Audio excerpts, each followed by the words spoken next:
хочу использовать этот шанс, поблагодарить фонд Фридриха Эберта за поддержку с этим проектом, который важен не только для меня лично, как исследователя, но, мне кажется, для страны тоже он представляет интерес. Поэтому спасибо.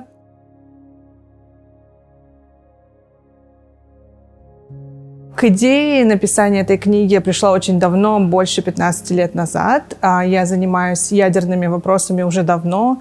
И вот где-то лет 15 назад я точно осознала, что хочу записать ядерную историю Казахстана, потому что она очень важна для нас, как для нашего прошлого, которое мы сами до сих пор не совсем хорошо понимаем, знаем, так и для нашего настоящего и будущего.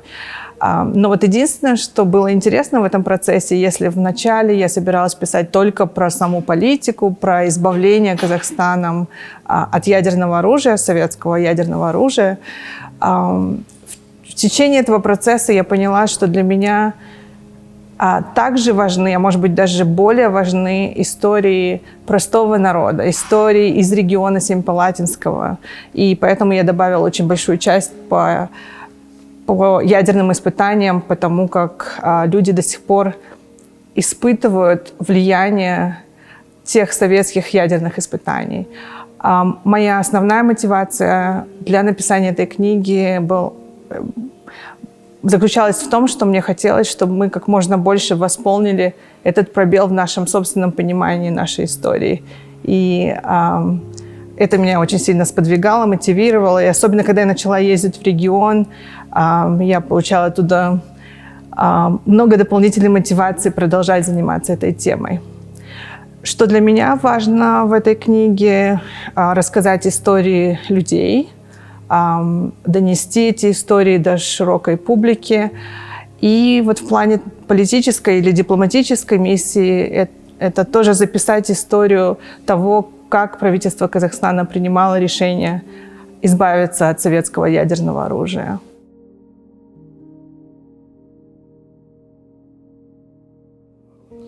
Я считаю, что избавиться от советского ядерного оружия – это был единственный и верный шаг.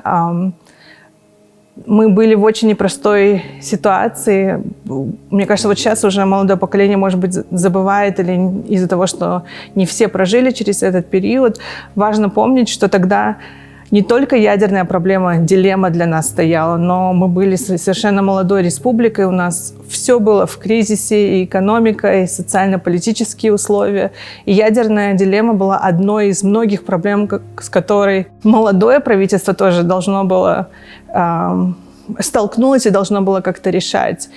И ситуация была непростая, потому что мы находимся в очень сложном регионе, мы соседствуем с ядерными государствами, мы соседствуем с регионами, которые не очень спокойные. Я сейчас имею в виду Южную Азию, например. Но те люди, которые принимали решения, они очень четко понимали, что все, что нам нужно для строительства нового государства и для сохранения нашего суверенитета, для всего этого, для получения прямых иностранных инвестиций, для получения новых технологий, для выхода на международные какие-то институты, для всего этого ядерное оружие, оно было бы тормозом, препятствием, с нами бы считались и относились бы к нам совершенно по-другому, если бы мы вдруг начали насильно пытаться что-то оставить из советского ядерного наследия или пытаться создать свою программу из того, что у нас было, материал, инфраструктура и так далее. Поэтому, мне кажется, очень важно нам самим понимать, что это было непростое, но единственно верное решение. Мне кажется, вот история с ядерными испытаниями настолько же трагична, как история Орала, и для того, чтобы пережить трагедию и как-то ее проработать, для этого необходимо сделать какой-то интроспективный анализ, да, через себя пропустить нам эту проблему как обществу.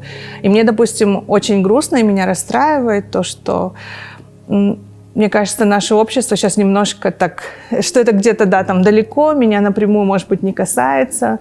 И отчасти это может быть потому, что у людей есть более какие-то заботы, да, каждодневные, и нету, может быть, времени или пространства в голове думать о чем-то таком. Но я считаю, мы как общество, во-первых, не можем отвернуться от того, что до сих пор происходит в регионе, и мы не можем нормально закрыть, пройти через эту страницу истории, если мы не будем знать ее подробности, если мы через себя это не пропустим. Я вот очень часто езжу в регион, в сельскую местность возле бывшего ядерного полигона, и я вижу своими глазами, что это не прошлое, которое где-то там закончилось, закрыли полигон, все нормально, всем до свидания, все молодцы. На самом деле 4-е поколение уже продолжает испытывать влияние на здоровье. Это не то, что там территория загрязнена или что-то, это просто идет уже межпоколенческое влияние через здоровье людей. И эти люди до сих пор живут этим. И мне кажется, мы как общество, да, мы не можем отгородиться от кого-то, кому сейчас сложнее. И это вот именно тот пример, где мы должны чувствовать, что мы единая страна, единая нация, и что то, что происходит там, и те люди, которые до сих пор проживают через этот опыт, что мы должны уважать этот опыт, и мы должны его знать, понимать и вносить свой вклад, чтобы он не был забыт, чтобы он не был впустую, и чтобы была помощь этим людям. Те, кто считает, что нужно модернизировать ядерные арсеналы, они как будто бы существуют в каком-то своем вакууме альтернативной реальности. Вот мне по роду своей работы я очень часто нахожусь на каких-то встречах, где я вижу этих людей, да, они там заседают в Нью-Йорке, в Женеве, в Вене, в Вашингтоне, они с очень умным видом и отстраненно разговаривают о ядерном оружии. И вот иногда у меня очень сильное желание всех вот прям чуть ли не за шкирку привести, чтобы они посмотрели, что ядерное оружие — это не что-то абстрактное.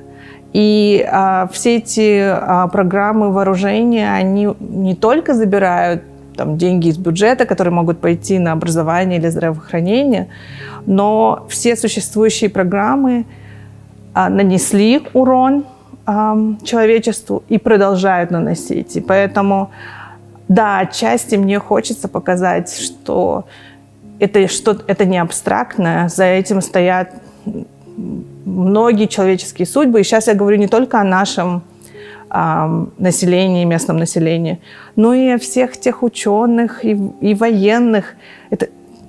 Для меня это просто такая глупая трата ресурсов, человеческих возможностей и талантов, сливать это все в эти программы. Я, конечно, не могу сказать, что вот моя книга там кого-то, может быть, убедит, но это, может быть, моя маленькая капля в этом море. И да, и я надеюсь, что именно через истории людей и через историю нашей страны я могу показать, что, во-первых, ядерные программы не абстрактны, а во-вторых, вот второй такой месседж, мне кажется, который Казахстан несет как страна, это то, что без ядерного оружия можно выйти на какой-то определенный уровень, да, и чувствовать себя более-менее защищенно и быть на равных в международном сообществе, что, да, не зацикливаться на ядерном оружии, а наоборот, что отдав его, отказавшись, можно быть довольно такой благополучной страной.